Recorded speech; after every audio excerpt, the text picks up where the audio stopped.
is the only reason we can now send American astronauts into space. We have all wondered when these two would fall out, but could anyone have predicted that when it did happen, it would spiral so fast?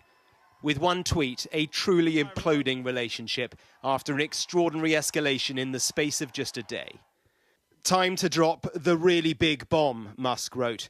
Donald Trump is in the Epstein files. That is the real reason they have not been made public. Have a nice day, DJT. And then, mark this post for the future. The truth will come out, Musk wrote.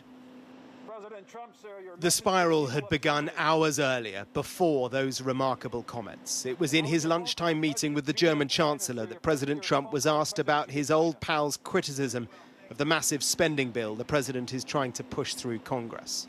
I'm very disappointed in Elon. I've helped Elon a lot. Musk hates the bill. It will raise the country's debt, he says, and he has been publicly critical of it. I'm very disappointed because Elon knew the inner workings of this bill better than almost anybody sitting here, better than you people. He knew everything about it. He had no problem with it. All of a sudden he had a problem, and he only developed the problem when he found out that we're going to have to cut the EV mandate, because that's billions and billions of dollars, and it really is unfair. Musk was watching, of course he was, and he shot back on X, of course, to his 220 million followers. Whatever, he wrote. Keep the EV solar incentive cuts in the bill, even though no oil and gas subsidies are touched, very unfair, but ditch the mountain of disgusting pork in the bill.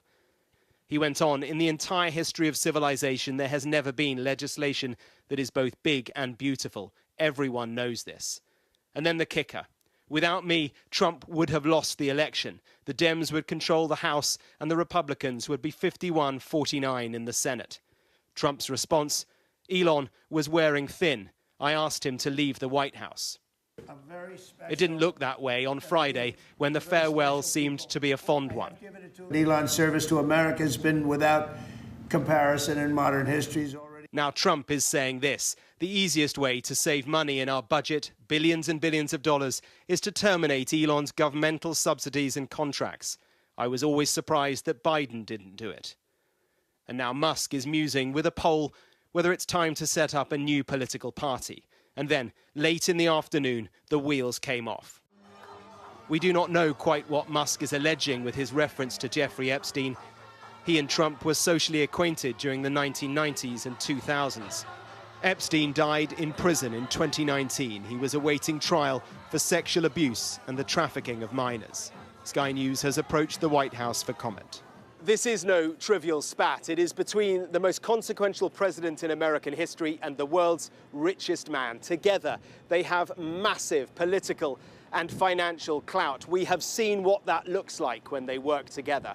Working apart against each other, it could be so much more consequential still. And it just got very, very personal. Mark Stone, Sky News in Washington.